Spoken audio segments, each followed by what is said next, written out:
Hello friends, welcome to our fast track series of NTA NET paper one, जहां पे हम लोग पढ़ रहे हैं कम्युनिकेशन। आज इस वीडियो से हम लोग कम्युनिकेशन के फास्ट ट्रैक कोर्स स्टार्ट करने वाले हैं। आज की इस वीडियो में हम लोग पढ़ने वाले हैं points to remember, that is 1 to 10। तो चलो शुरू करते हैं हमारी फास्ट ट्रैक सीरीज और झटपट ये कोर्स फिनिश करते हैं कम्युनिकेशन का teaching aptitude, that is anti NET paper one. Clear? तो चलो शुरू करते हैं, पढ़ते हैं। पहला पॉइंट क्या आ रहा है आपके लिए?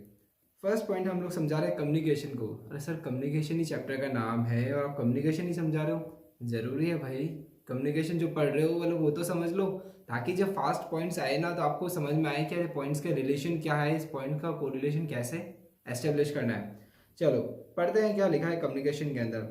Communication comes from the Latin word that is communicare. Communicare एक लैटिन वर्ड है जहाँ से कम्युनिकेशन जो हमारा इंग्लिश वर्ड है वहाँ से इसको डिराइव किया गया है। क्या बोलता है ये word communicate? It means to share. मतलब मुझे कोई भी चीज़, मेरे पास इंफॉर्मेशन है, कोई भी नॉलेज है, कोई भी ऐसी कोई बात है, उसको अगर मैं आपस में शेयर कर रहा हूँ या मैं आपके साथ शेयर कर रहा हूँ, that is called as communication.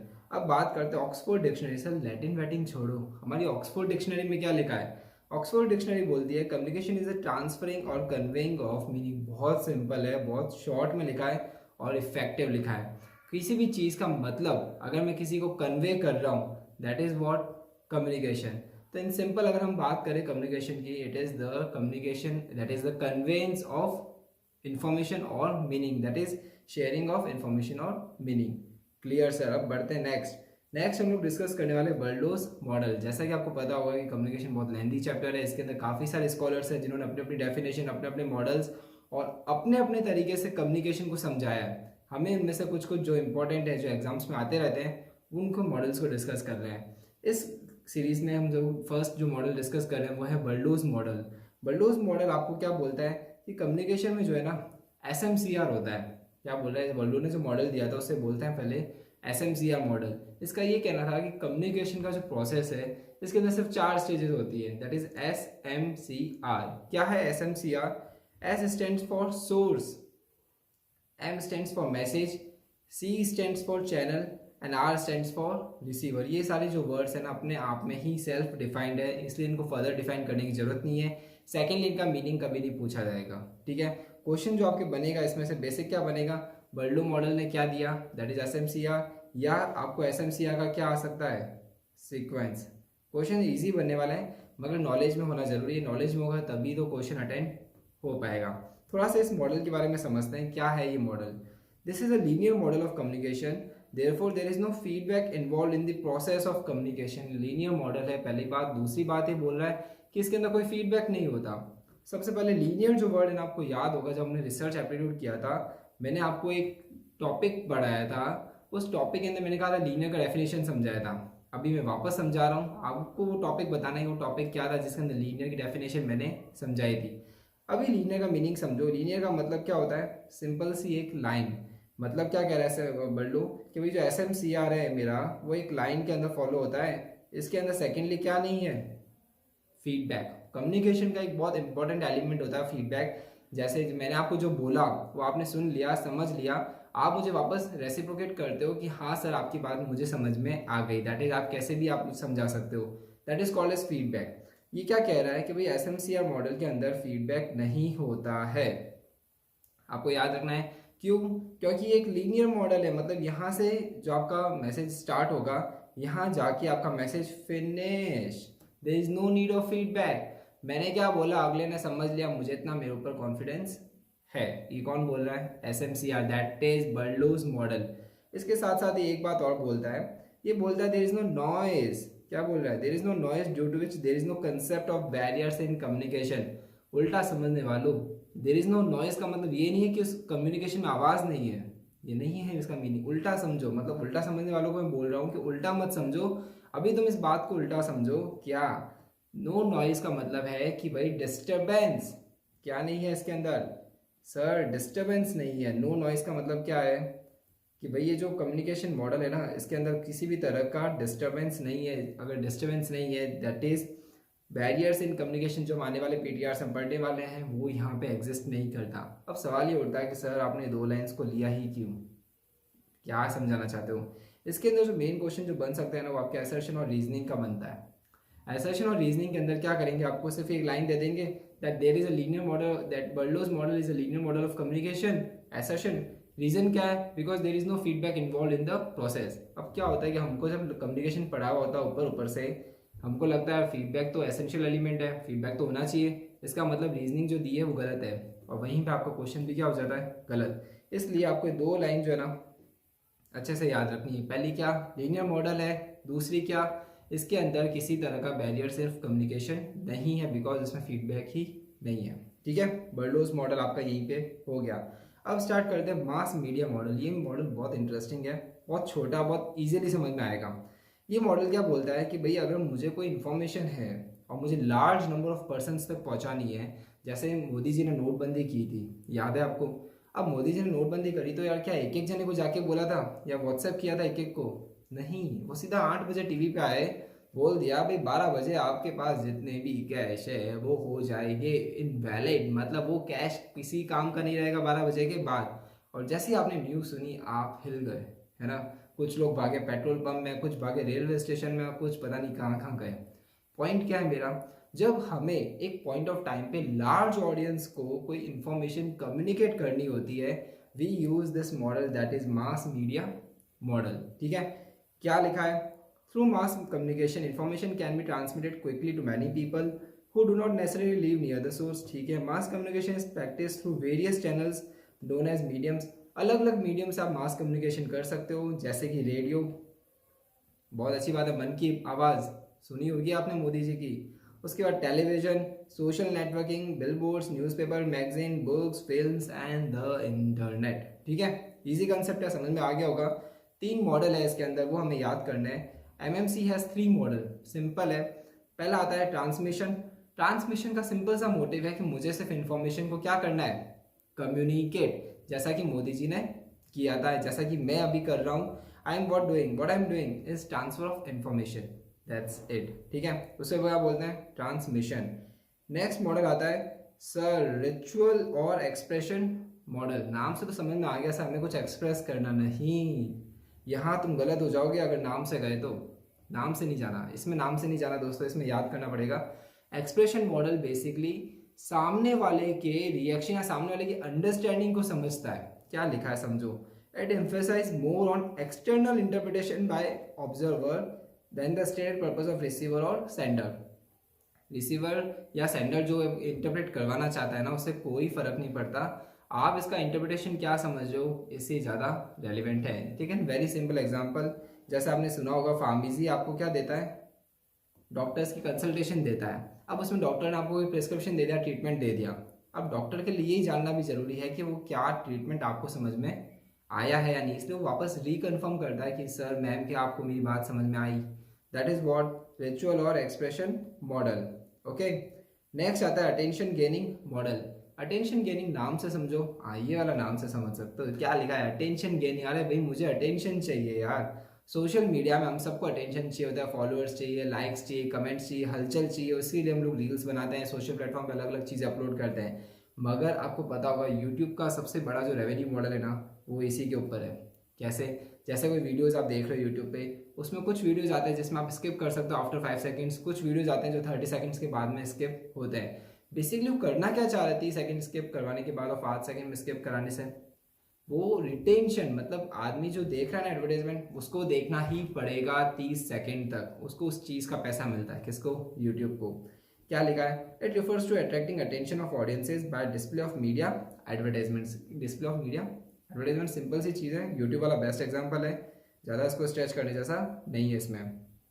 Mass media model, Modi ji को याद कर लेना, 3 मॉडल होते हैं, ट्रांसमिशन, रिचुअल और एक्सप्रेशन मॉडल, और last that is attention gaining model. ठीक है, अब बढ़ते हैं 4th पॉइंट, जो कि है classification of communication on the basis of channel, that is COC BOC। हम इसको माइंड मैपिंग के लिए क्या निमोनिक देंगे, COC BOC। ठीक है, classification of communication on the basis of channels. Start करते हैं, क्या है सबसे पहले इसका मीनिंग वो समझते हैं। Channel refers to mode of communication. Mode of communication का मतलब होता है कि आप कम्युनिकेशन किस तरीके से कर रहे हो, ओके, उसको कहते हैं मोड ऑफ कम्युनिकेशन। अब समझते हैं कितने तरह के होते हैं।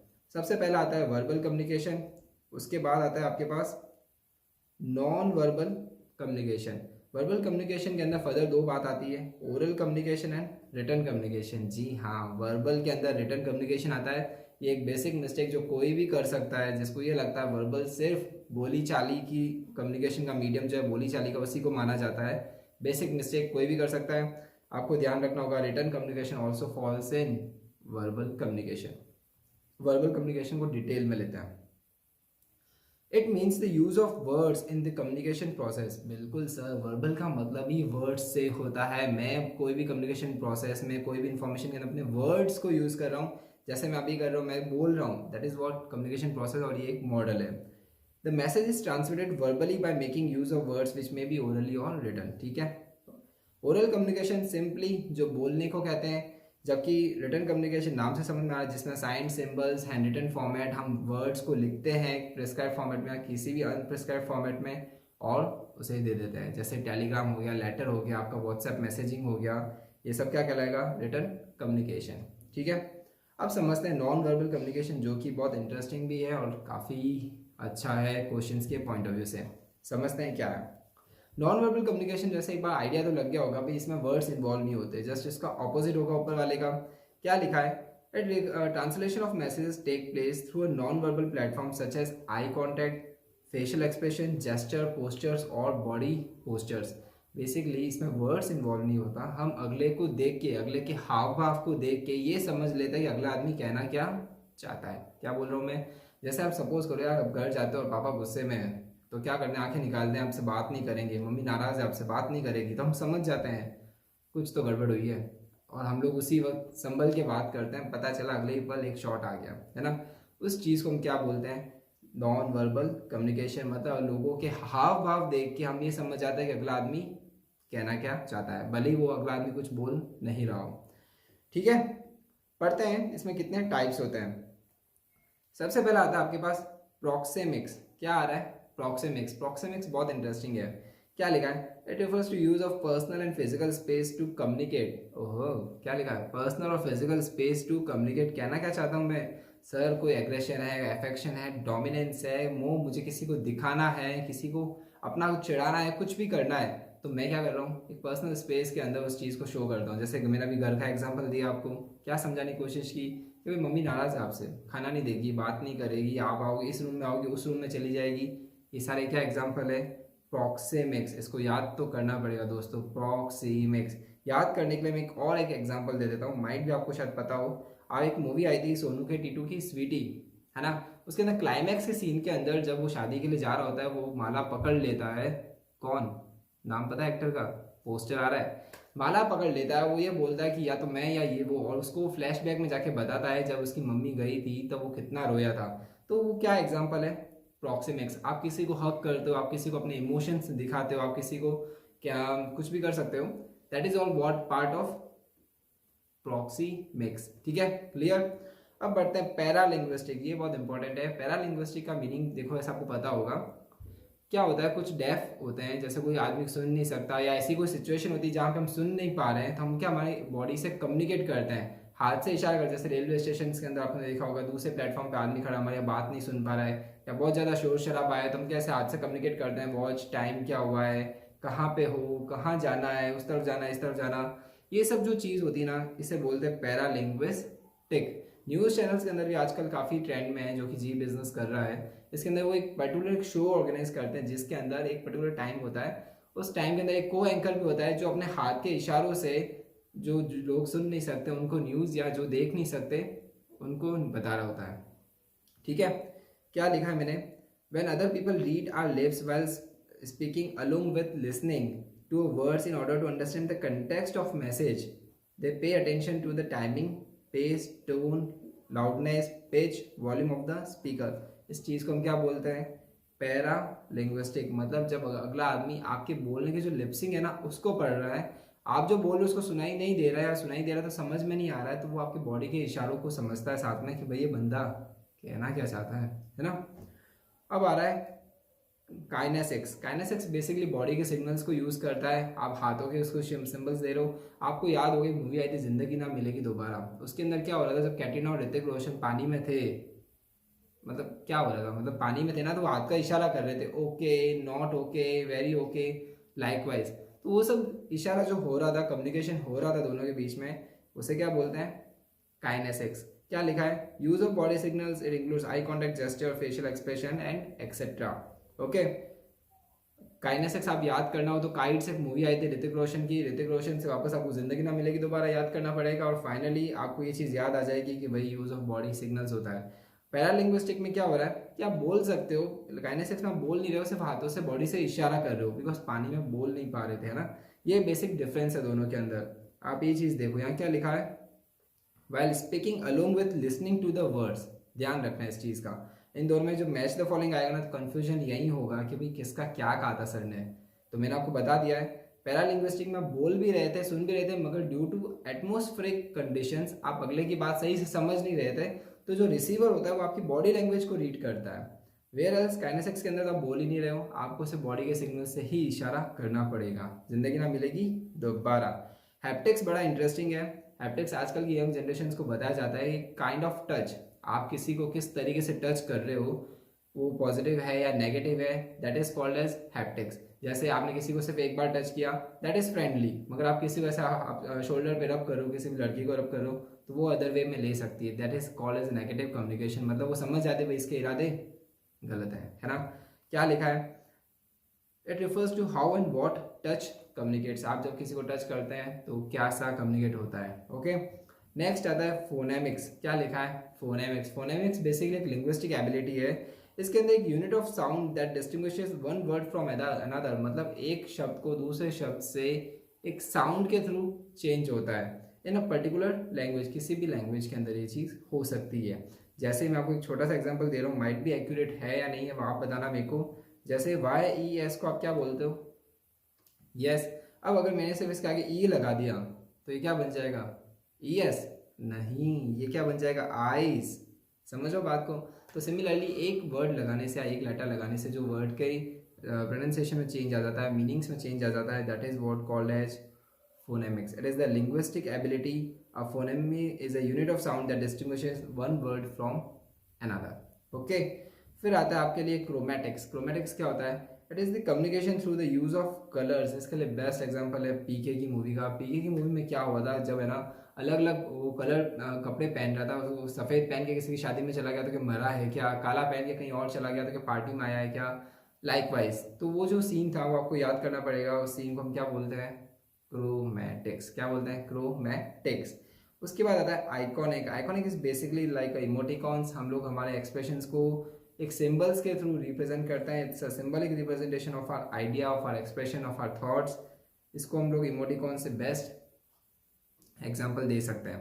ओके, तो अभी अभी हम लोगों ने क्या किया है, हम लोगों ने किया है sir types of verbal and non verbal communication. Okay, याद रखने की चीज़ें हैं, proxemics, paralinguistic, kinesics, haptic, phonemics, chromatics, iconic. मैंने मेरी कोशिश अच्छे से की है कि आपको मैं समझा सकूँ कोई ना कोई एग्जांपल देके। हो सकता है कोई एग्जांपल इसमें सटीक ना भी बैठे, बट क्योंकि वो एक एग्जांपल से हमें क्या वर्ड याद आ जाएगा, उस वर्ड से हम लोग एग्जाम अटेंड कर पाएंगे, एग्जाम के अंदर वो चीज़ क्लिक हो पाएगी। बिकॉज क्या है ना, मेन चीज़ आपको मेमोराइज करवाने का मेरा सोचना है, तो आपको वो चीज़ ध्यान रखनी होगी कि कोई भी एग्जाम्पल जो है वो सेंटेंस को हिसाब से फ्रेम किया गया है ताकि आपको वो चीज़ समझ में आ जाए। अब बढ़ते हैं नेक्स्ट टॉपिक की तरफ, जो कि आ रहा है कम्युनिकेशन नेटवर्क। नाम से समझ गए होंगे यार, नेटवर्क क्या होता है यार, 1 से 2, 2 से 4, 4 से 8, इस तरीके से उसको जो कम्युनिकेशन होता है आपस में, that is called as network.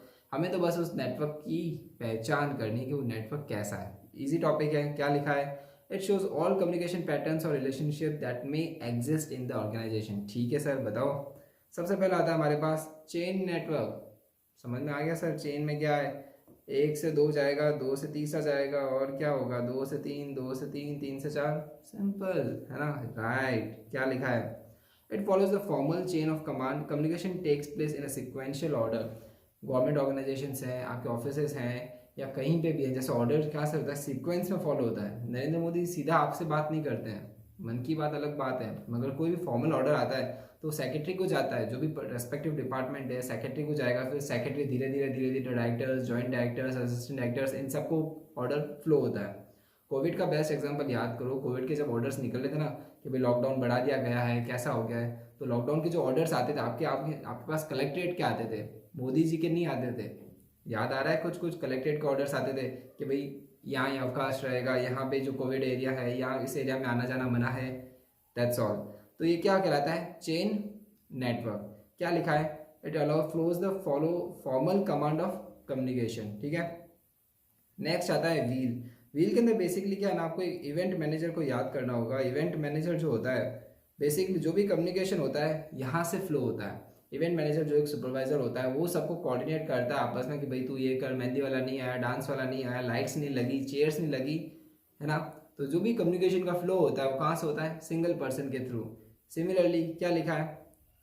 It is also known as star network. Information flows from one central member of the group to the rest of the members. Communication among members is channelised through supervisor. अगर किसी department को कोई problem आ रही है तो वो supervisor को बोलेगा। जैसे लाइट वाले को बोलना है कि सर मुझे पानी पीना है, तो किसको बोलेगा? सुपरवाइजर को, सर पानी की फैसिलिटी कराओ, राइट वाइज। इवेंट मैनेजर वाला एग्जाम्पल सटीक बैठता है यहाँ पे, आपको उसे याद रखना होगा तो आपको कन्फ्यूजन नहीं होगा व्हील के अंदर। ठीक है। अब आता है next circle network. Circle network तो समझ गए होंगे आप कि सर 1 से 2, फिर दूसरा से तीसरा। नहीं, ये वैसा नहीं है जैसा आप समझ रहे हो, मगर है बड़ा इंटरेस्टिंग। क्या लिखा है? It is the horizontal form of communication in which a person can communicate only to the person next to his right और left. This is the point. Basically क्या होता है, आप सपोज करो किसी सेमिनार के अंदर गए हो या आप कैसे किसी भजन संध्या में चले गए या कुछ भी हो, तो आपको कोई कम्युनिकेशन करना है तो आप अपने लेफ्ट और राइट के लोगों से ही कर सकते हो। जैसे किसी फॉर्मल मीटिंग में आप हो, है ना, तो आप सामने वाले से, टेबल के जो सामने बैठा है उससे बात नहीं कर सकते। आप अपने बाजू वाले से पूछ सकते हैं, अरे क्या बोला था इसने भी, अरे क्या बोल रहा है ये, कब तक चलेगी meeting. That's it, that is what circle communication. आपको इमेज देख के समझ में आ जाएगा सर्कल नेटवर्क क्या होता है, बट आपको ये याद रखना होगा सिर्फ राइट और लेफ्ट में ही होता है। अब बात करते हैं ऑल चैनल नेटवर्क की। ये ना बड़ा इंटरेस्टिंग है। All channel network is basically team network जिसके अंदर हर एक इंटरवेनिंग जो वेरिएबल होता है हर किसी से बात करता है just to get the desired task completed. ठीक है।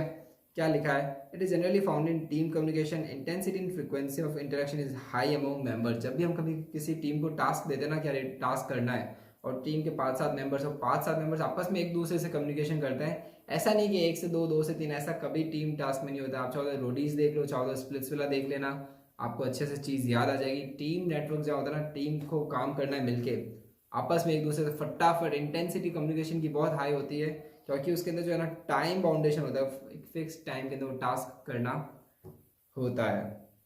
तो चलो इसी के साथ हमारे 5 पॉइंट्स हो गए। एक बार के लिए 5 पॉइंट्स कैसे याद करने हैं वो देख लेते हैं, उसके बाद बढ़ते हैं हमारे नेक्स्ट 5 के अंदर। सबसे पहले हम लोगों ने पढ़ा था कम्युनिकेशन, जिसके अंदर मैंने कहा था कम्युनिकेशन इज बेसिकली कम्युनिकेट से लिया है, जिसका मीनिंग क्या होता है? शेयरिंग करना, एक दूसरे से शेयरिंग करो, केयरिंग करो, sharing of knowledge is all communication.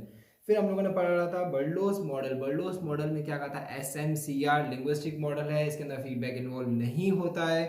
Plus plus plus क्या, इसके अंदर किसी भी तरह का बैरियर्स ऑफ कम्युनिकेशन नहीं है। अगर कभी ट्रू फॉल्स के क्वेश्चंस आ जाएं तब भी आपको ध्यान रखना होगा इसके अंदर बैरियर्स नहीं है। क्या बातें याद रखोगे? SMCR मोड पे है सर, दूसरा लिंग्विस्टिक मॉडल है, तीसरा फीडबैक नहीं होता है, और चौथा बैरियर्स ऑफ कम्युनिकेशन नहीं है। ओके। फिर आता है मास मीडिया मॉडल, जिसके अंदर मैंने मोदी जी का आपको एग्जाम्पल दिया था। बेस्ट एग्जाम्पल है नोटबंदी का, उससे आप समझ जाओगे। 3 मॉडल होते हैं इसके अंदर। सबसे पहला आता है ट्रांसमिशन, जिसके अंदर में सिर्फ इन्फॉर्मेशन को कन्वे करना होता है। फिर आता है रिचुअल और एक्सप्रेशन, जिसके अंदर इंटरप्रिटेशन, आप कितना समझ रहे हो उस मैसेज के बारे में, वो इंपॉर्टेंट होता है। फिर आता है अटेंशन गेनिंग मॉडल, कि हाँ भाई हमें वीडियोस में क्या चाहिए? अटेंशन, मतलब आप जो वीडियो में जो एड्स आ रहे हैं ना, उसमें एड्स को कितना देख रहे हो, कितना रिटेन होकर रुक रहे हो, that is what attention gaining model. And generally जो भी ऑनलाइन एडवर्टाइजमेंट्स करता है उनके लिए ये चीज़ बहुत इंपॉर्टेंट होती है, बिकॉज लोग देखेंगे तभी तो उनके एडवर्टाइजमेंट के बारे में सुनेंगे, जब सुनेंगे तभी तो समझेंगे कि यार हमें लेना चाहिए या नहीं। ओके। चलो नेक्स्ट आ रहा है classification, that is COC BOC। 2 तरीके के होते हैं, वर्बल और नॉन वर्बल। वर्बल के अंदर क्या होता है? ओरल और रिटर्न।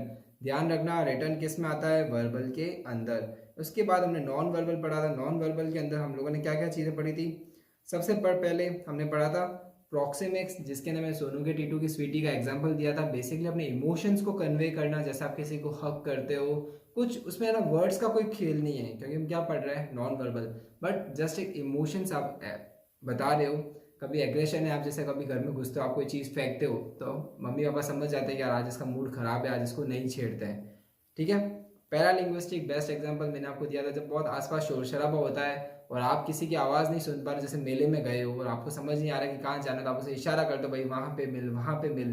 वो जो चीज़ होती है दैट इज़ कॉल्ड पैरालिंग्विस्टिक्स, जिसके अंदर क्या काम आता है, main lip sync plus body language, ठीक है। जबकि काइनेसिक्स, जो कि काइट का एग्जांपल मैंने दिया था, इसके अंदर क्या होती है, सिर्फ और सिर्फ बॉडी लैंग्वेज। काइट से क्या याद करोगे, ऋतिक रोशन से जिंदगी ना मिलेगी दोबारा, और वहां से आ जाएगी कैटरीना, आपको याद, और सीधा चाहो तो कैटरीना को भी याद कर सकते हो। Haptics basically sense of touch, आप किसी को किस तरीके से टच कर रहे हो, दैट इज वो आपको एक चीज़ बताता है भाई आपका क्या इरादा है। जनरली आजकल ये बच्चों को स्कूल्स के अंदर सिखाया जाता है भाई क्या टच, गुड टच और बैड टच, इन दो चीज़ों के बारे में डिफ्रेंसिएशन बच्चों को दिया जा रहा है। उसके बाद आ रहा है फोनेमिक्स बेसिकली साउंड से रिलेटेड है, किसी भी साउंड को डिफ्रेंशिएट करना एक ही वर्ड के अंदर या अलग अलग वर्ड्स में सिमिलर साउंड्स को डिफ्रेंशिएट करना या मैनिपुलेशन करना, दैट इज कॉल्ड एज फोनेमिक्स। उसके बाद आता है chromatics basically use of colour, आप अपने एक्सप्रेशन या फीलिंग्स को बताने के लिए कलर्स का यूज करते हो, दैट इज क्रोमेटिक्स। आपने देखा होगा कभी बहुत सारे जो गेम्स होते हैं, स्पोर्ट्स एक्टिविटीज होती है, कभी किसी को जब कंट्रीब्यूशन देना होता है, ट्रिब्यूट देना होता है, तो प्लेयर्स अपने एल्बो पे ब्लैक कलर का रिबन या कुछ भी अलग अलग कलर के रिबन्स पहनते हैं।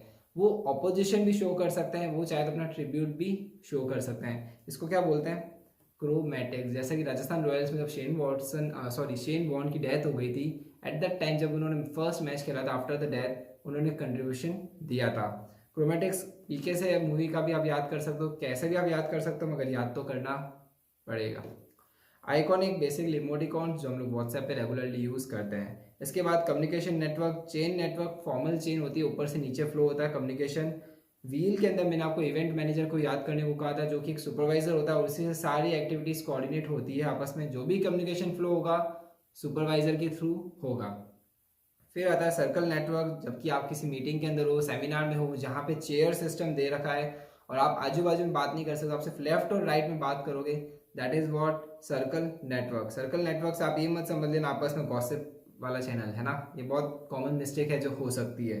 उसके बाद आता है all channel network, basically Roadies याद करना, जहाँ पे टीम वर्क इन्वॉल्व होता है, एक दूसरे से इंटेंसिफाई आप कम्युनिकेट करते हो कि भाई तू ये कर, तू वो कर, ये कर। इसके अंदर किसी तरह का कोई चेनिंग सिस्टम नहीं होता है, ठीक है। तो ये हो गए 4 मोड। मैच द फॉलोइंग का क्वेश्चन आया तो आप इजीली इसमें अटेंड कर सकते हो। अब बात करते हैं नेक्स्ट टॉपिक, जो कि आ रहा है कैरेक्टरिस्टिक्स ऑफ कम्युनिकेशन। सिंपल है, फटाफट ले लेते हैं। कंटिन्यूस है, परवेसिव का मतलब होता है सब जगह, अरे भाई बिना बातचीत किए तो आप कहीं नहीं रह सकते। यहाँ तक कि अंतरिक्ष में भी जब 2 एस्ट्रोनॉट होते हैं, वो भी आपस में इशारे से बात करते हैं, है ना। इसलिए इट इज परवेसिव, सब जगह है कम्युनिकेशन। उसके बाद आता है 2 way process, that is sender और रिसीवर होते हैं इसके अंदर। उसके बाद आता है communication exchanges are based on symmetry and complementary. ये बड़ा इंटरेस्टिंग है। सिमेट्री एंड कॉम्प्लीमेंट्री क्या होता है, symmetry is basically the like mind, या जैसे कोई भी एक ही प्रोफेशन के 2 आदमी मिलते हैं ना, बहुत ज़्यादा बातें करेंगे। जैसे 2 लॉयर मिल गए, 2 डॉक्टर्स मिल गए, अपने प्रोफेशन की बहुत अच्छी अच्छी बातें करेंगे और इजीली एक दूसरे को समझ भी जाएंगे। जैसे कोई कॉमर्स का स्टूडेंट है, उसे हम अकाउंट जब समझाने जाएंगे इजीली समझ जाएगा। तो ये का कोई साइंस का डॉक्टर आया हुआ है आपके पास और रिटर्न भरवा रहा है या आपसे कुछ जीएसटी की बात करना चाहता है, आप उसे कितना भी समझा दो भाई आईटीसीए होता है, इनपुट टैक्स क्रेडिट होता है, टैक्स देना पड़ता है, वो क्या कहेगा, क्यों देना है टैक्स, मेरी कमाई मैं क्यों टैक्स दूं गवर्नमेंट को, क्या किया गवर्नमेंट ने, समझाना भारी पड़ जाता है। तो जो लाइक प्रोफेशंस के होते हैं, जो लाइक माइंड के होते हैं, उसे हम क्या बोलते हैं, सिमेट्री। और जो दूसरे प्रोफेशन के होते हैं उसे हम क्या बोलते हैं, कॉम्प्लीमेंट्री, ठीक है। फिर आता है meeting of minds is necessary. जब भी कम्युनिकेशन होता है ना भाई, हम जो चीज़ जिस सेंस में समझा रहे हैं अगला आदमी भी उसी सेंस में समझे, ये बहुत नेसेसरी होता है। कभी कभी बात बिगड़ जाती है, that is part of communication, but ये कैरेक्टरिस्टिक्स है, इन्हें याद करने की जरूरत नहीं है, ये सिर्फ आपकी नॉलेज के लिए बताई गई है। इसके बाद आता है आपके पास एडजेंसी पेयर्स। एडजेंसी पेयर्स क्या होता है, एक टेक्निकल टर्म है, इसे सिर्फ आपको नॉलेज में होना चाहिए कि अगर ना कि इस कभी भी आ जाए तो आपके पास नॉलेज है कि भाई एडजेंसी पेयर होता क्या है। सिंपल सी बात है, आप जब कोई कन्वर्सेशन कर रहे हो किसी से, आपने किसी को हाई किया, वापस सामने से जवाब आया हाय, फिर आपने कहा हाउ डू यू डू, उसने कहा आई एम फाइन, ये जो कन्वर्जेशन हो रही है ना, that is called as adjacency pair. Simple, क्या बोला मैंने हाय बोला, आपने क्या बोला, hi, that is what adjacency pair. आपने किसी को जय श्री कृष्ण किया, सामने वाले ने भी क्या किया, जय Shri Krishna, that is adjacency pair. Simple है, बस नॉलेज में होना चाहिए, कभी भी क्वेश्चन आ जाए ना तो पता होना चाहिए यार होता क्या है। ठीक है, पढ़ते हैं क्या लिखा है। It is also known as conversational turn taking. Conversational turn taking, जैसे पहले मैंने बोला, फिर आपने बोला, फिर वापस मैंने बोला, फिर वापस आपने बोला। It refers to sequence of two related sound by two different speakers. The second sound is the response to the first sound and often considered as expected follow-up. ठीक है, एग्जाम्पल क्या दे रखा है, hi to hi, that's a nice car, thanks, likewise. सिर्फ technical term में आपको knowledge में होना चाहिए कि होता क्या है। उसके बाद आता है कम्युनिकेशन बैरियर्स। कम्युनिकेशन बैरियर्स काफ़ी सारे हैं, मगर आज जो हम कम्युनिकेशन बैरियर डिस्कस कर रहे हैं वो है सिर्फ साइकोलॉजिकल बैरियर। ठीक है, साइकोलॉजिकल बैरियर के अंदर क्या होता है, basically it is the limitation of human mind and human body. जरे भाई, इंसान की बॉडी और इंसान का जो माइंड है वही बाधा क्रिएट करता है। राधा को बाधा सुना है, राधा को बाधा भूलभुलैया, राधा को बाधा नहीं हुई। इस केस में क्या हो रहा है, आपका जो माइंड है या आपका जो शरीर है वही आपके लिए कम्युनिकेशन में एज अ बैरियर एक्ट करता है। बैरियर मतलब क्या होता है, ऑब्स्टेकल, दैट इज रुकावट। ठीक है, पहला पॉइंट पढ़ते हैं, क्या लिखा है। लिखा है फ्रेम ऑफ रेफरेंस और परसेप्शन। परसेप्शन का मतलब होता है माइंड सेट। मैंने मेरा कोई माइंड सेट प्रिपेयर करके रखा है, यार ये चीज़ ऐसी हो ही नहीं सकती, तो मैं वो चीज़ मानना ही नहीं चाहता, वो होता है mind set, that is what frame of reference और परसेप्शन। नेक्स्ट आता है सेल्फ इमेज। सेल्फ इमेज का मतलब होता है कि मैंने खुद ने कोई कंसेप्ट बुना रखा है मेरे दिमाग में और अब मैं नई चीज़ तो सुनना ही नहीं चाहता, सीखना ही नहीं चाहता। ये जनरली जो ओल्ड एज पर्सन नहीं होते, बड़े बुजुर्गों, उनके अलग ही थॉट्स रहते हैं। मतलब थॉट सेट है, ये चीज़ गलत है तो गलत है, वो गलत ही रहेगी उनके हिसाब से। तो वो जो चीज़ होती है ना, that is what self image. क्या लिखा है, interpretation of messages take place in according with the self concept of the person receiving message. मतलब उसका जो कंसेप्ट ऑलरेडी बुना हुआ है ना, वो मैसेज को उसी हिसाब से समझना चाहता है। जैसे आपने देखा होगा ओल्ड एज पर्सन, या जैसे आपके घर में भी होंगे, ओल्ड एज तो नहीं कहूँगा, जैसे सीनियर सिटीजन्स ले लो। सीनियर सिटीजन्स को कोई भी चीज़ समझनी होती है ना, वो लिख लिख के करते हैं, है ना। वो का क्या कहना है कि जो चीज़ लिखी हुई है वो हमेशा हमको याद रहेगी, बजाय हम लोग तो मुझे एक बार बोल दो तो मैं भूल जाऊंगा। इसे क्या होता है, सेल्फ कंसेप्ट। चलो अब नेक्स्ट पॉइंट क्या आ रहा है आपके सामने, स्टीरियोटाइपिंग। स्टीरियोटाइपिंग में बेसिकली क्या होता है, ये बेसिकली वो लोग हैं जिनको सब कुछ पहले से ही पता होता है, सामने वाला क्या बोलने वाला है, क्या बोल रहा हूँ मैं, हाँ। अरे आपको नहीं पता चलेगा, आप स्टीरियोटाइप नहीं हो। स्टीरियोटाइप का मतलब वो लोग जो पहले ही एजम्पशन लगा लेते हैं कि ये जो आया ना आदमी, ये क्या बोलने वाला है। क्या लिखा है, it refers to the egoistic relationship between the two individuals communicating the message. Here the receiver react as if he already know the message coming from the sender. तो वो सुनना ही नहीं चाहता, वो पहले से समझ लेता है यार ये आदमी यही बोलने वाला है। इस वजह से क्या होता है, कम्युनिकेशन में काफ़ी टाइम्स प्रॉब्लम आती है। नेक्स्ट आता है फील्ड ऑफ एक्सपीरियंस। बेसिकली क्या होता है, अलग अलग जो फील्ड होती है, जो सेंटर रिसीवर और सेंडर के बीच में अननोन होती है, जैसे मैंने डॉक्टर्स और लॉयर्स का एग्जांपल दिया, सेम, तो that also act as barriers of communication. Next topic आ रहा है कॉग्निटिव डिसोनेंस। कॉग्निटिव डिसोनेंस, सबसे पहले मीनिंग समझो। कॉग्निटिव का मतलब होता है थिंकिंग, मतलब आप क्या सोचते हो, और डिसोनेंस का मीनिंग क्या होता है, कन्फ्लिक्ट, मतलब क्या, ऑपोजिट थिंकिंग, मतलब मैं जैसा सोचूं जरूरी नहीं कि आप भी वैसा ही सोचो। ये जो चीज़ है ना, जनरली कहाँ देखने को मिलती है, जनरेशन गैप में, जहाँ पेरेंटल इसमें जनरेशन गैप होता है, ये वहाँ पे ये चीज़ देखने को मिलती है। जैसे अगर आप अपने दादा से कम्युनिकेट कर रहे हो, नाना से कम्युनिकेट कर रहे हो, तो आपने देखा होगा वहाँ पे सोच का एक अंतर आता है, that is what cognitive dissonance. Okay, next हमारा डिफेंसिवनेस एंड फियर। ये बेसिकली एक सिचुएशन होती है जहाँ पे पर्सन आर्ग्यू करता है just to justify his point. मतलब क्या होता है, कोई आदमी गलत है मगर क्या जोर जोर से चिल्लाने लग जाता है, अपना पॉइंट बताता है, मैंने ये सोच के कहा था, मैंने वो कहा था, तुम समझना नहीं चाहते हो। उसको पता है वो गलत है, मगर फिर भी वो अपनी इन्फॉर्मेशन को गलत तरीके से कम्युनिकेट कर रहा है और ये चाहता है कि सामने वाला भी मान ले। बट क्योंकि हम जब सुन रहे होते हैं हमें पता होता है कि यार ये जो बोल रहा है वो बकवास कर रहा है, तो हम लोग कभी भी वो सुनते नहीं, इसलिए इसको एज अ बैरियर के अंदर काउंट किया गया है। क्या लिखा है, it refers to a situation where a person argues to justify his view point और idea to prove his point. वो अपने पॉइंट को प्रूव करने के लिए बेतुकी चीजें जब बोलता है, that is what barrier to communication, जिसे हम क्या बोलते हैं, डिफेंसिवनेस एंड फियर। नेक्स्ट आता है सेलेक्टिव परसेप्शन। सेलेक्टिव परसेप्शन का मतलब होता है आई नो इट। क्या बोल रहा है, आई नो इट। अनुपमा में कैरेक्टर आता है, मैंने आई नो इट, मैंने रिमेंबर छे, क्या कहना चाह रहा है, मुझे सब पता है। ये जो एक सिंड्रोम होता है जनरली लोगों में दिखता है जब वो एक हाई एजुकेशन अचीव कर लेते हैं और उनको लगता है कि ये आदमी मुझे क्या सिखाएगा, पर जब उनको कोई टर्म आता है उनको पता चलता है नहीं तो मुझे पता ही नहीं, तो क्या बोलता है आई नो इट, मुझे पता है। उनको पता नहीं होता बट वो एक्टिंग करता है जैसे उनको पता है। जब वो कहता है मुझे पता है तो जो बताने वाला होता है उनको वो इन्फॉर्मेशन कम्युनिकेट नहीं करता है, जिसकी वजह से ये भी क्या है आपके लिए एक बैरियर। ठीक है, हम क्या पढ़ रहे हैं, बैरियर्स ऑफ कम्युनिकेशन, ऐसे सिचुएशंस का एनालिसिस कर रहे हैं जहाँ पे ये चीज़ पता चल सके कि भाई ये जो है ना एक कम्युनिकेशन में बैरियर है। कम्युनिकेशन क्या होता है, इफेक्टिव कम्युनिकेशन कब होगा, जब मैं जो चीज़ समझाना चाह रहा हूँ आप तक वही चीज़ वो पहुंच रही है जो कि कैरेक्टरिस्टिक में पढ़ा था मीटिंग ऑफ माइंड। अब यहाँ पे बैरियर्स का मतलब होता है कि जो मैं चीज़ समझाना चाह रहा हूँ वो चीज़ आप तक पहुँच नहीं रही है या आप उसको उस चीज़ में समझ नहीं रहे हो। ठीक है, तो आपको ये चीज़ समझ नहीं रहेगी तो हमारे बीच में किसी तरह का कोई बैरियर नहीं है।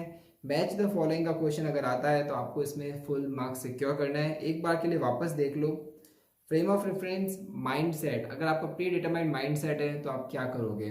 फिर आता है self image, self image concept से रिलेटेड है, मतलब जैसे कोई चीज़ है जो मेरे को उसी तरीके से आती है समझ में तो वो चीज़ है। जैसे मुझे कुछ याद करना है तो मुझे ज़ोर ज़ोर से बोलने से याद होता है, किसी और को 2-4 बार लिखने से याद होगा, ये कंसेप्चुअल है। इन दोनों में बहुत माइन्यूट सा फर्क है, जब पढ़ोगे तभी समझ में आएगा।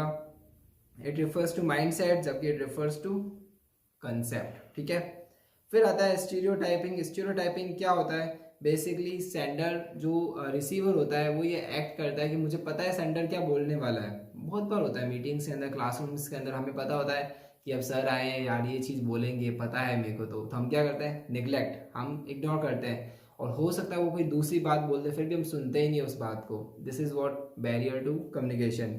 नेक्स्ट आता है फील्ड ऑफ एक्सपीरियंस, अलग अलग एक्सपर्टाइज के जब लोग आपस में बैठते हैं तो एक दूसरे की बात समझ नहीं पाते हैं, सुन नहीं पाते हैं और मोस्टली इग्नोर करते हैं। आप इमेजिन करो आप कॉमर्स के स्टूडेंट हो और किसी साइंस की प्रेजेंटेशन में चले गए और वहाँ पे वो साइंस के टेक्निकल टर्म्स यूज़ कर रहे हैं, अपने को क्या समझ में आएगा। या साइंस का स्टूडेंट अपनी क्लास में आके बैठ जाए जहाँ पे डेबिट क्रेडिट की रामायण चल रही है, वो क्या समझ लेगा, है ना। फिर आता है नेक्स्ट कॉग्निटिव डिसोनेंस, बहुत इंपॉर्टेंट है, इंटरेस्टिंग है। कॉग्निटिव डिसोनेंस बेसिकली थिंकिंग में कंफ्लिक्ट होना, जनरेशन गैप को आपको याद करना पड़ेगा। फिर आता है डिफेंसिवनेस एंड फियर, जब हमें लगता है कि यार हमारी रेपुटेशन खतरे में है तो हमारे पॉइंट को प्रूव करने के लिए बेतुके आर्ग्यूमेंट्स करते हैं, जोर से चिल्लाते हैं, कुछ भी करते हैं just to make our point valid. That is what barrier to communication and defensiveness and fear. फिर लास्ट आता है सेलेक्टिव परसेप्शन, मतलब क्या आई नो इट सिंड्रोम, मुझे सब पता है ना। ये सबसे बड़ा बैरियर है, जब हम कहते हैं ना मुझे सब पता है, this is one of the barrier जब हम नई चीज़ को सीखना ही नहीं चाहते। 9th पॉइंट आ रहा है आपके सामने, principles to be followed while designing a message. आप जब मैसेज को डिजाइन कर रहे हैं तो ऐसे कौन से प्रिंसिपल्स है जो आपको फॉलो करने हैं। सिंपल है, ये सिर्फ याद रखने के हिसाब से नहीं है, सिर्फ आपको नॉलेज में होना चाहिए, इसको याद करने की जरूरत नहीं है। क्या लिखा है, क्लियर एंड स्पेसिफाइड ऑब्जेक्टिव्स होना चाहिए, content of message should be relevant. आप जो कंटेंट है ना मैसेज से रिलेटेड बोलो। जैसे मेरी क्लासेस चल रही है तो मैं आपको टॉपिक से रिलेटेड एग्जांपल देता हूँ, मैं ऐसा नहीं कि कोई भी XYZ एग्जांपल दे रहा हूँ और XYZ टॉपिक चल रहा है, आप आपस में कोई रिलेशन ही नहीं है, तो वैसा नहीं होना चाहिए। Objective of communication should be clear. फिर प्रॉपरली सिक्वेंसिंग ऑफ मैसेज, ये प्रॉपर्टी नहीं ये प्रॉपरली होगा, यहाँ पे क्या लिखना है आपको, प्रॉपरली सिक्वेंसिंग ऑफ मैसेज। फिर आता है use of simple language and use of appropriate gesture और सिंबल्स, मतलब मैं कह तो रहा हूँ ईस्ट और आप इशारा कर रहे हो वेस्ट का, काम नहीं चलेगा भाई, it should be in proper sense. ठीक है, तो ये प्रिंसिपल्स आपको थोड़ा सा नॉलेज में होना चाहिए। अगर कोई सजेशनल बेस्ड आता है क्वेश्चन कि भाई आपके ओपिनियन में क्या होगा, तो उस केस में आपके ये काम आ सकते हैं। लास्ट टॉपिक आता है आपके सामने पैराफ्रेजिंग, ये बड़ा इंपॉर्टेंट है और ये जो बैरियर्स ऑफ कम्युनिकेशन है ना उसको रिवोक करता है। रिवोक मतलब क्या, सॉल्व करता है। बैरियर्स का मतलब क्या, कम्युनिकेशन इफेक्टिवली नहीं पहुंच रहा है, मैं राम कह रहा हूँ आप रावण सुन रहे हो, वो चीज़ है। अब यहाँ पे पैराफ्रेजिंग उस चीज़ को सॉल्व करता है। पैराफ्रेजिंग में क्या होता है, जो सुनने वाला होता है दैट इज द रिसीवर, वो उस चीज़ को वापस कंफर्म करता है। क्या बोलता है, सर अगर मैं आपकी बात सही से समझ रहा हूँ तो आप ये कहना चाह रहे हो। जनरली कस्टमर केयर जो होता है ना ये उस चीज़ को बहुत अच्छे से यूज़ करता है। किसी भी कस्टमर सपोर्ट से बात करोगे, आपने अपनी पूरी रामायण गा दी, मेरे साथ ये हुआ वो हुआ, रिटर्न हो गया, जोमेटो नहीं आया, फलाना ढिंगना नहीं आया, सब। अगला आदमी शांति से सुनता है, वापस रुकता है, पूछता है सर जहाँ तक मैं आपकी प्रॉब्लम को समझ पा रहा हूँ या पा रही हूँ आप ये कहना चाह रहे हैं। उससे क्या होता है, आप उससे बात सुनते हो, आप कहते हो कि नहीं नहीं मैं ये नहीं कह रहा, मैं वो कह रहा हूँ, तो वो अपने आप को रेक्टिफाई कर लेता है। और अगर आप कन्विंस हो गया जो मैं समझाना चाह रहा हूँ अगला आदमी ने समझ लिया तो कहता है यस डन, मैं यही समझाना चाहता था तुमको, तुम समझ गए, शाबाश। ये होता है पैराफ्रेजिंग। देखो क्या लिखा है, it means स्टेटिंग in your own words your understanding of what is just being said. जो अभी अभी कहा है ना उसे आप अपने शब्दों में वापस एक बार सामने वाले को पूछ लो कि भाई क्या मैं सही समझ रहा हूँ। It is an necessary skill for good listening. It gives an opportunity to the speaker to find out what message has been understood by the receiver. इससे क्या होता है, जो बोलने वाला है वो भी एक बार समझ लेता है कि सामने वाले को क्या समझ में आया है। अगर कुछ गलत होता है तो उसे रेक्टिफाई कर सकता है। Sender can make changes after hearing the understanding of the receiver, which ensures effective communication. Okay, एक टेक्निकल टर्म है, मीनिंग पता होना चाहिए, पता होना चाहिए क्या होता है, कभी भी क्वेश्चन आ जाए तो आपको हेल्प मिलेगी। जैसा कि आपने अभी तक कम्युनिकेशन पढ़ा, आपको इतना तो समझ में आ गया होगा कि सर मेजरली इसके अंदर मेथड्स ऑफ कम्युनिकेशन आएगा, उसके बाद कुछ टेक्निकल टर्म्स आएगी, कुछ मॉडल्स आएंगे जो हमें क्या करना है, याद। ठीक है, तो चलते हैं हमारे माइंड मैपिंग के कंसेप्ट की तरफ और देखते हैं क्या लिखा हुआ है। सबसे पहले कम्युनिकेशन, लैटिन वर्ड्स हम लोगों ने लिया है जिसका नाम है कम्युनिकेट, और जो क्या रिफ्लेक्ट करता है, शेयरिंग। एमएमसी क्या होता है, mass media communication, Modi ji को याद करना है। ट्रांसमिशन में क्या होता है, सिर्फ और सिर्फ इंफॉर्मेशन का कम्युनिकेशन। रिचुअल और एक्सप्रेशन में इंटरप्रिटेशन पे फोकस होता है। अटेंशन एंड गेनिंग में हम लोग बेसिकली रिटेन करने की कोशिश करते हैं कस्टमर्स को। ठीक है, उसके बाद पैराफ्रेजिंग आपको मैंने अभी अभी समझाया है। Paraphrasing is the understanding of the content spoken by sender in our own language. क्या लिखना है आपको यहाँ पे, ओन लैंग्वेज में जब हम बात समझने की कोशिश करते हैं। फिर आता है आपके पास communication network. Communication network chain network होता है, wheel network, circle network, all network. Wheel network के अंदर मैंने आपको क्या कहा था, इवेंट मैनेजर को याद करना है। चेन नेटवर्क ऑर्गेनाइजेशन को आपको याद करना है। सर्कल नेटवर्क बेसिकली कोई भी सेमिनार या मीटिंग को आपको याद करना है। ऑल चैनल नेटवर्क में आपको रोडीज या स्प्लिट्सविला की टीम एक्टिविटीज को याद करना है। उसके बाद आपके पास आ जाता है बर्डोस मॉडल। बर्डोस मॉडल में क्या था, SMCR अलोंग विद दिस, इसमें फीडबैक नहीं होता है, इसमें किसी भी तरह की नॉइस नहीं होती। सेकेंडली एक लीनियर मॉडल है और इसमें कोई भी बैरियर्स ऑफ कम्युनिकेशन नहीं होता। ओके, COC क्या है, classification of communication based on channels. Channels हमारे पास दो चैनल्स आते हैं, वर्बल और नॉन वर्बल। वर्बल में रिटन और ओरल कम्युनिकेशन। ध्यान रखना रिटन कम्युनिकेशन किसका पार्ट है, वर्बल कम्युनिकेशन का पार्ट है। इसके बाद आता है नॉन वर्बल कम्युनिकेशन जिसके अंदर क्या यूज किया गया है, प्रॉक्सिमिक्स, पैरालिंग्विस्टिक, काइनेसिक्स। काइनेसिक्स आपको याद आ जाएगा काइट्स की मूवी से, जो कि ऋतिक रोशन की है, ऋतिक रोशन से कैटरीना, जो कि इशारों में बात करते हैं पानी के अंदर। पैरालिंग्विस्टिक में क्या फ़र्क है कि भाई आप बोलते हो साथ में, you speak along with body language. ठीक है, मेलों का एग्जाम्पल आपको याद करना पड़ेगा। प्रॉक्सिमिक्स क्या होता है ना, प्रॉक्सिमिक्स आपको याद आ रहा है, इतना समझाया था मैंने यार। यही तो बात आपको ना याद करना पड़ेगा कि चीज़ें क्या है कैसे है। ओके, उसके बाद आ रहा है हैप्टिक्स, फिर फोनेमिक्स, क्रोमेटिक्स, आइकॉनिक। ये सब चीज़ें आपको याद करना पड़ेगा। आपको मैं एक दो चीज़ें बता देता हूँ। क्रोमेटिक्स आपसे टच से रिलेटेड है, ये आपके इमोटिकॉन से रिलेटेड है। ओके, फिर आता है कैरेक्टरिस्टिक्स ऑफ कम्युनिकेशन, सिर्फ समझने की जरूरत थी। एडजेंसी पेयर एक टेक्निकल टर्म है जिसे हम लोग जैसे हाई करते हैं किसी, वापस उसका हाई में जवाब आता है, that is a parallel sound. First और सेकंड साउंड सिमिलर जब साउंड होता है उस को बोलते हैं technically adjacency pair. Psychological barriers हमने पढ़ा था, फ्रेम ऑफ रेफरेंस और परसेप्शन, दैट इज माइंडसेट से रिलेटेड। स्टीरियोटाइपिंग, ईगोइस्टिक पर्सन होता है जो सामने वाले की सुनना ही नहीं चाहता, या वो उसको पता होता है कि सामने वाला बोलने वाला क्या है। ओके, फील्ड ऑफ एक्सपीरियंस, अलग अलग आदमी अलग अलग फील्ड के होते हैं तो उसमें कम्युनिकेशन एक बैरियर क्रिएट होता है। कॉग्निटिव डिसोनेंस, थिंकिंग में कन्फ्लिक्ट होना। Defensiveness and fear, egoistic person जो अपने पॉइंट ऑफ व्यू को प्रूव करने की कोशिश करता है। Selective perception, okay, selective perception क्या होता है, I know it. Okay guys, और बाकी ये चीज़ आपकी क्या सिर्फ एक अंडरस्टैंडिंग पॉइंट ऑफ व्यू से थी।